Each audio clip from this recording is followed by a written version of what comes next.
If you want to understand the ranch industry, you have to stop looking at the cattle and start looking at the land beneath them. Most people think a ranch is a livestock business. Buy cows, grow grass, sell calves, collect the difference. That is only the visible operation. The hidden machine is a stack of land, water, mineral, grazing, wildlife, and development rights, often worth more than the entire herd. We are going to break down exactly how that machine works, so subscribe to Blueprint Economics right now, because today, we are looking at the economics of owning a ranch. Before you buy a single cow, you have to buy the machine that feeds it. Start with 10,000 acres. At the 2025 USDA National Average Pasture Value of $1,920 per acre, the land alone comes to $19.2 million. Dry remote range can trade far below that. Ranch land near wealthy cities, mountain resorts, reliable rivers, or development corridors can sell for several times more. The first capital wall is not cattle, it is geography. And acreage is a dangerous way to measure what you are buying. If you look at the blueprint, 10,000 acres appears enormous, until you draw the grass on top of it. Ranchers measure productive capacity in animal unit months, roughly 1 cow and calf grazing for 1 month. In a productive region, one animal may require only a few acres. In dry parts of the West, it can require 20, 25, 35 acres, or more. 2 ranches can occupy the same area while one supports 5 times as many cattle. You are not buying land by the square mile. You are buying edible rainfall. Suppose your ranch can support 400 animal units. The land is still empty. A commercial breeding cow can cost several $1,000s in a strong cattle market, and the bull is more expensive because 1 weak breeding season reduces next year's calf crop before it even exists. Add replacement heifers, livestock trailers, portable panels, squeeze chutes, scales, and veterinary equipment. A working herd can absorb another $1 million, or several million, before the ranch produces its first saleable calf. Then the property has to function. Fencing costs rise with terrain, labor, steel, gates, wildlife requirements, and access. Across a large ranch, a serious fencing program can enter 7 figures. Water is worse. A cow can drink more than 20 gallons on a hot day. 400 cows can therefore require over 8,000 gallons daily, before calves, horses, employees, or evaporation. Wells, pumps, pipelines, stock tanks, reservoirs, and backup generators form the ranch's circulatory system. When one pump fails in August, the asset does not become less comfortable. It can become unusable. Now add the machinery. A heavy-duty truck, tractor, skid steer, feed wagon, hay equipment, and trailers can place hundreds of thousands of dollars into equipment that spends much of the year parked. That sounds inefficient. But the ranch cannot wait 3 days for a water truck during a heat wave. You are paying for readiness. Barns, corrals, cattle guards, internal roads, employee housing, fuel storage, and insurance can push the all-in cost millions beyond the advertised land price. But the most expensive surprise may be printed in the title report. A ranch that looks like one property can contain 4 separate ownership systems. You may own the surface, but not the minerals underneath it. A river may cross the property while someone else controls the legal right to divert its water. A pipeline company, utility, or neighbor may hold an easement across the land. And in Western states, an older water right can outrank a newer one during a shortage. The view transfers at closing. The control may not. Some ranch listings include access to thousands of acres of federal grazing land. In 2026, the BLM and USDA Forest Service grazing fee is only $1.69 per animal unit month. That sounds like nearly free expansion. But you are not buying that public land.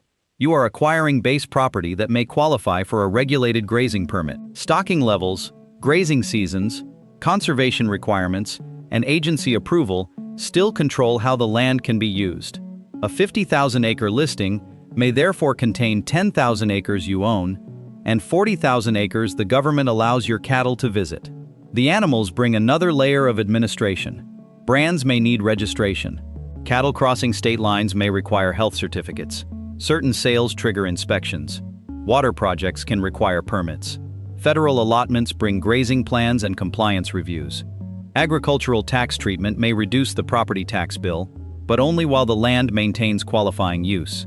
The ranch may look isolated from the government, while its operating system involves county, state, and federal rules simultaneously. Now draw the full capital stack. $19.2 million for land at the national pasture average. Perhaps $1.5 million for cattle. Another $2 million for water, fencing, roads, corrals, buildings and machinery. Add legal reviews, environmental checks, insurance, payroll, property taxes, and at least 1 year of working capital. Your $19 million ranch can become a $23 million commitment before the first calf check arrives. And those fixed costs create the trap waiting later in the blueprint. Land payments continue. Pumps still need power. Employees still need wages. Cattle still eat every day. The ranch's cheapest input is grass produced by rainfall, and when that grass disappears, the owner must replace an entire landscape with purchased feed. That is where a valuable ranch can become a cash flow emergency almost overnight. Now the obvious question is, where does the money actually come from? At first, the answer appears simple. A cow produces a calf. You keep that calf alive, add weight through grass and feed, then sell it by the pound. Repeat that across hundreds of animals, and the ranch becomes a biological assembly line, except every machine can get sick, fail to reproduce or die before reaching the loading chute. Look at a representative 200-cow budget from Texas A&M. It projects about $235,600 in annual revenue, or roughly $1,178 per cow. After feed, pasture, veterinary work, breeding, labor, equipment, and overhead, approximately $172,000 is gone. The projected return to management and risk is about $63,500. That is $318 per cow. One missed pregnancy can erase it. One dead calf can erase several cows' worth of profit. And a 5% decline in the calf crop means 10 fewer calves from a 200-cow herd.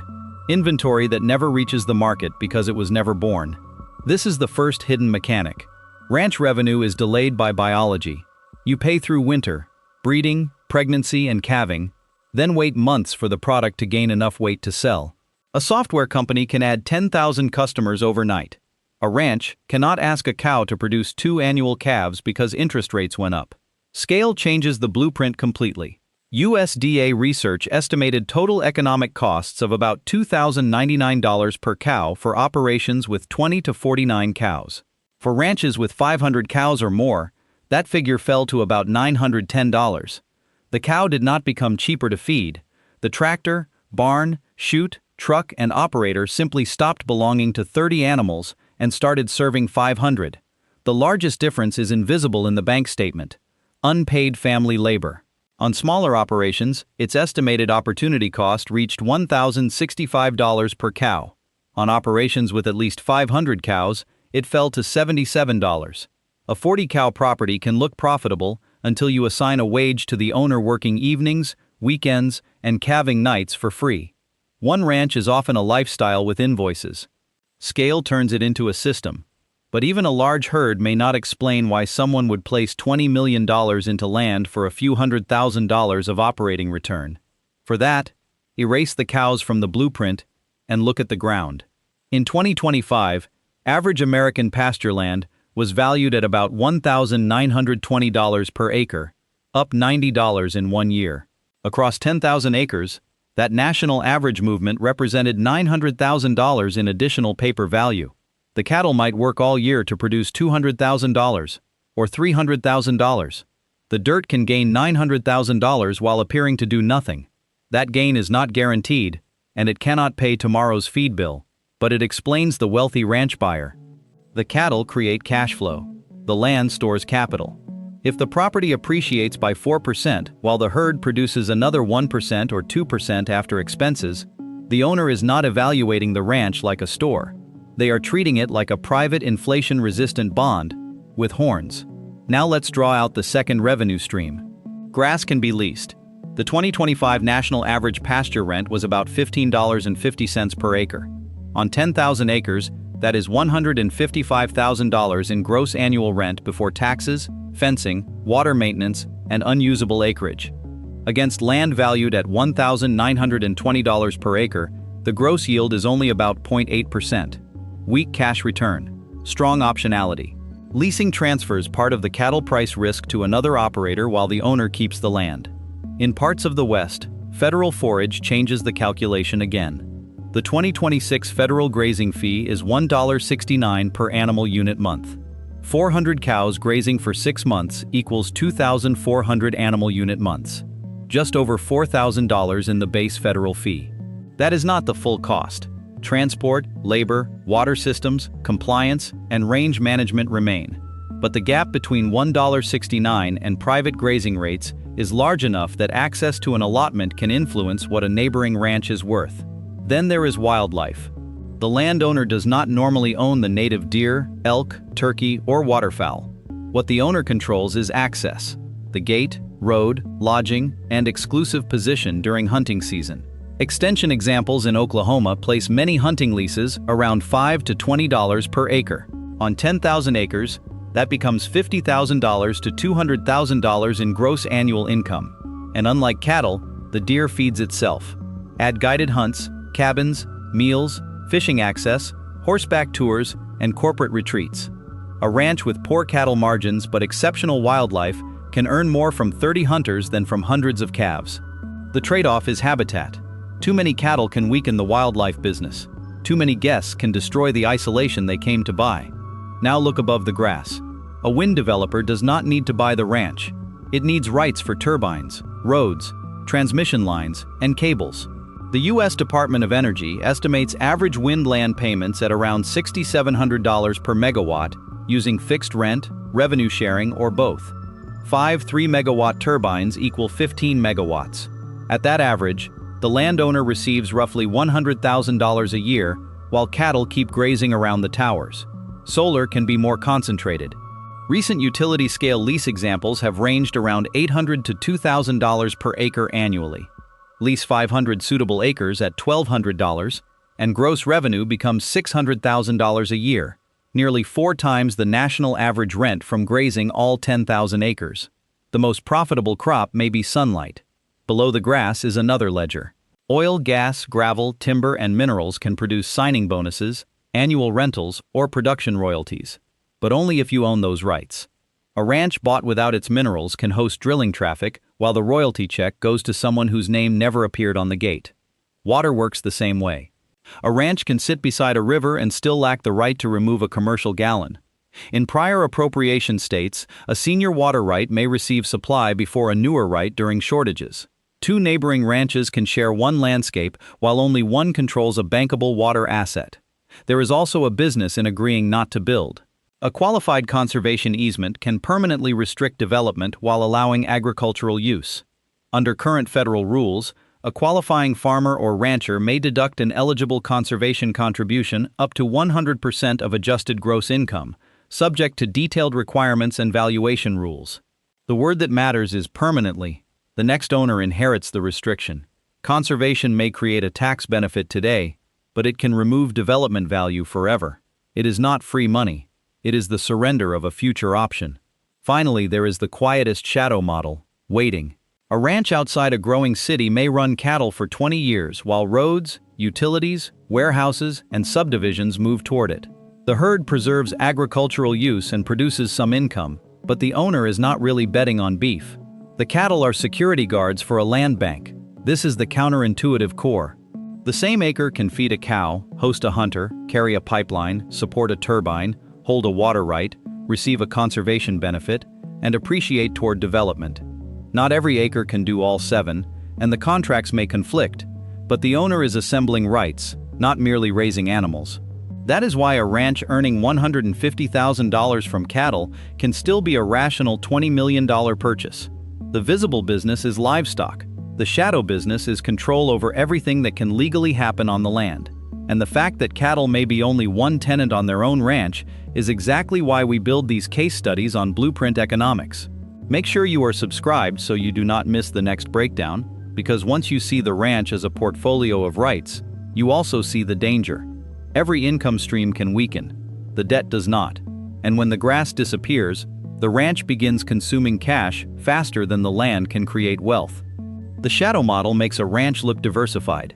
Cattle, hunting, grazing, energy, water, and appreciation all appear to protect the owner from one bad season. Then the rain stops.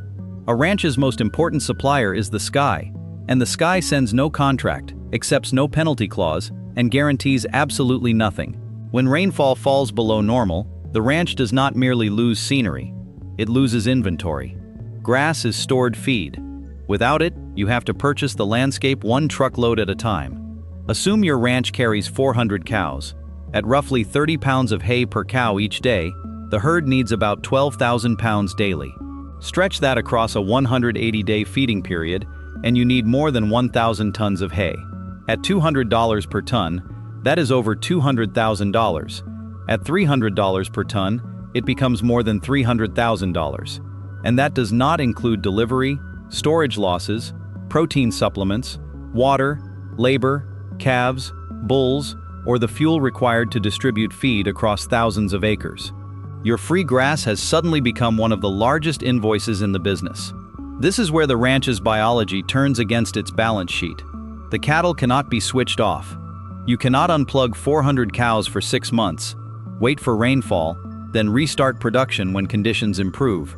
Every animal must eat today, not after your next calf sale, not when beef prices recover.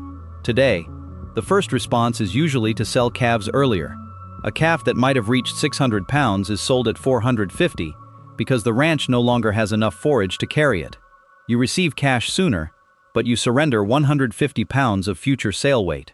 Then you sell replacement heifers. That protects grass for the breeding herd, but those heifers were supposed to become tomorrow's cows. You are solving this year's feed bill by selling next year's production capacity. If the drought continues, the breeding cows go next. That is not normal inventory liquidation. It is the ranch equivalent of a factory selling its assembly line to pay the electric bill. The 2011 Texas drought showed how violent this process can become. Direct agricultural losses reached an estimated $7.62 billion, about 43% of the state's average annual agricultural receipts at the time. Livestock losses alone were estimated near $3.23 billion, while lost hay production added another $750 million. Ranchers faced damaged pastures, expensive feed, weakening water supplies, and large-scale herd liquidation at the same time. The damage did not end when the rain returned. A cow's pregnancy lasts about 9 months. The calf then needs another 6 to 8 months before a typical weaning sale. If you keep that calf as a replacement heifer, she may not produce her first marketable calf for roughly 2 more years. Rebuilding capacity is slow, painfully slow. After widespread liquidation reduces the national herd, cattle prices can rise because fewer animals remain. That sounds like good news. Until you are the rancher trying to buy back the cows you were forced to sell. You sold during distress. Now you rebuild during scarcity. The same breeding cow may cost considerably more than the price you received when drought pushed her onto the market. One bad weather cycle can therefore damage 3 different years: the liquidation year, the rebuilding year, and the year you wait for replacement animals to produce calves. Now place debt on top of this system. Suppose your $20 million ranch was purchased with 50% financing. That leaves $10 million in debt. Average farm loan interest rates across participating Federal Reserve districts were around 7.5% during 2025. Interest alone would be approximately $750,000 a year. That is before principal repayment, before property taxes, before payroll, before feed, before fixing the well that stopped producing water in August. Farm borrowing costs eased slightly going into 2026, but larger operating and feeder livestock loans were still expanding as record cattle prices increased the amount of capital required to run the business. Compare that $750,000 interest bill with the roughly $63,500 projected return from the 200-cow operating model we examined earlier. The debt costs nearly 12 times the projected cattle profit. That means the ranch can have healthy animals, strong land values, and respectable revenue, while still losing cash every month. And land appreciation cannot rescue you quickly. A 4% increase on a $20 million property creates $800,000 in paper wealth. On the balance sheet, you appear richer. In the operating account, nothing arrived. The bank does not accept paper appreciation as an interest payment. The feed supplier does not accept a rising appraisal. To access that value, you must borrow more against the property, sell part of the acreage, sell development rights, or sell the ranch itself. Every solution either adds leverage or removes part of the asset you were trying to preserve. Look at the blueprint during a bad year. Revenue falls because calves are lighter or fewer animals are sold. Feed costs rise because grass is scarce. Water costs rise because wells weaken, and tanks must be refilled. Insurance, property taxes, payroll, Fencing, vehicles, and loan payments barely move. The income statement contracts. The cost structure refuses. That gap is where ranches disappear, not because the land became worthless, but because the owner could not remain liquid long enough to keep it. A multi-generational ranch can therefore fail in a strangely quiet sequence. First, the owner sells calves early. Then replacement heifers. Then breeding cows. An operating loan covers hay. The appreciated land supports a second loan. Another dry season arrives. Interest consumes the recovery. Eventually, the ranch is sold to an investor with enough outside capital to survive the same conditions. The cattle leave first. The family follows, and the property may sell for more than it was worth before the crisis.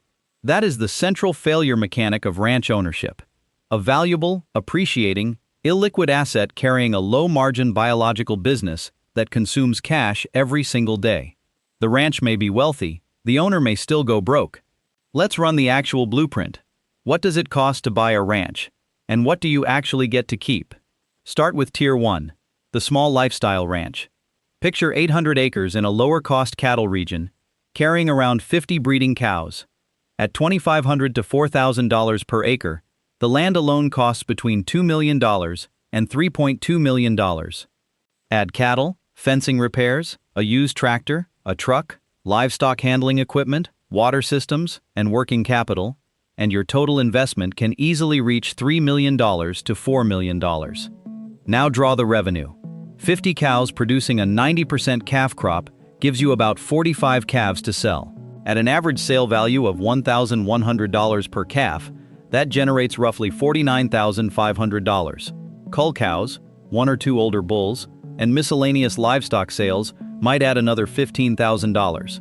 Lease a portion of the land for hunting or seasonal grazing, and perhaps you collect another $20,000 to $40,000. Total annual revenue lands somewhere between $85,000 and $105,000. Then the expenses arrive.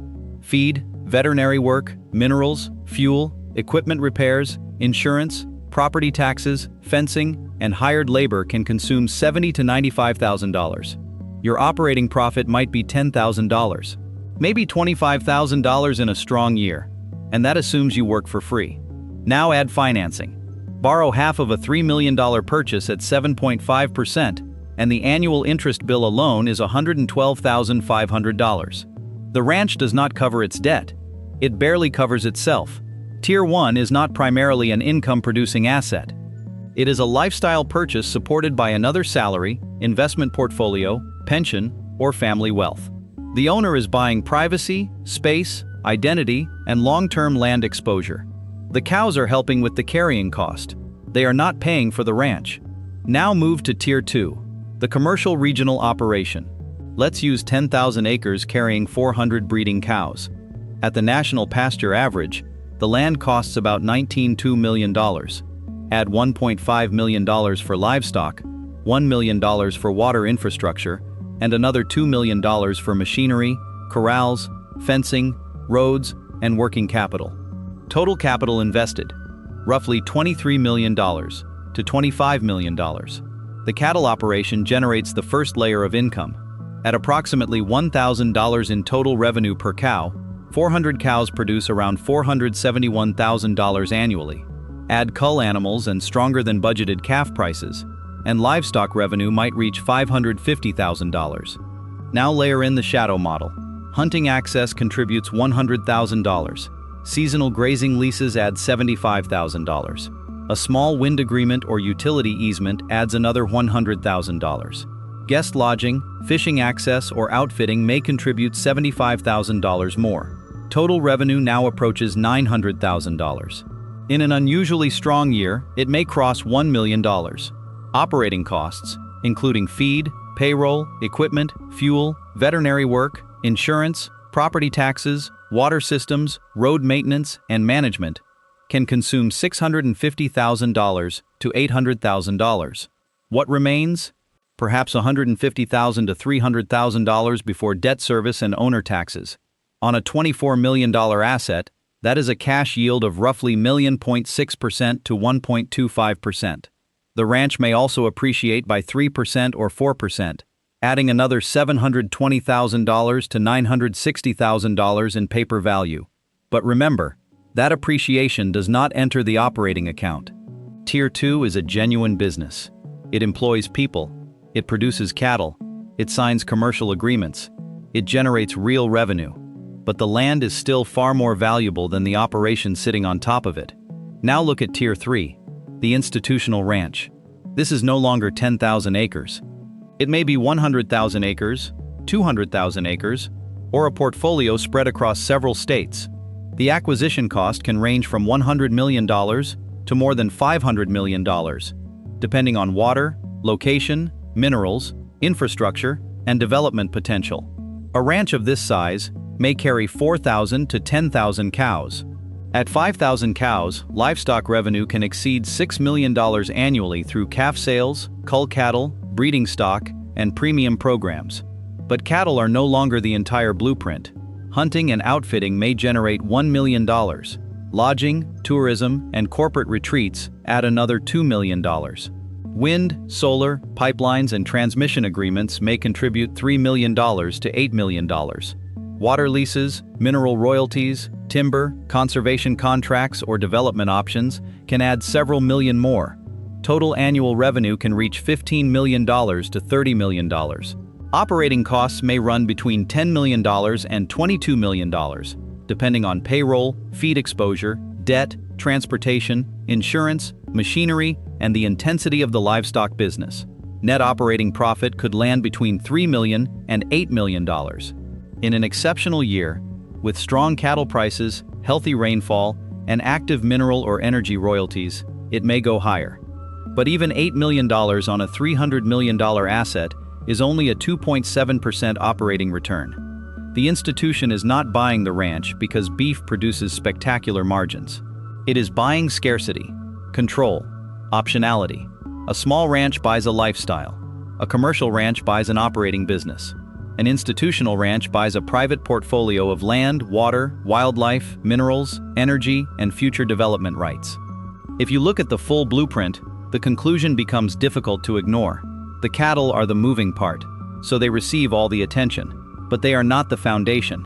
You are not buying cows. You are buying control over a piece of the map, and every valuable right legally attached to it. The herd may pay some of the bills. The land holds the fortune. And if you want the blueprint behind the next asset that looks ordinary from the outside, but operates like an entirely different business underneath, subscribe to Blueprint Economics, and I'll see you in the next breakdown.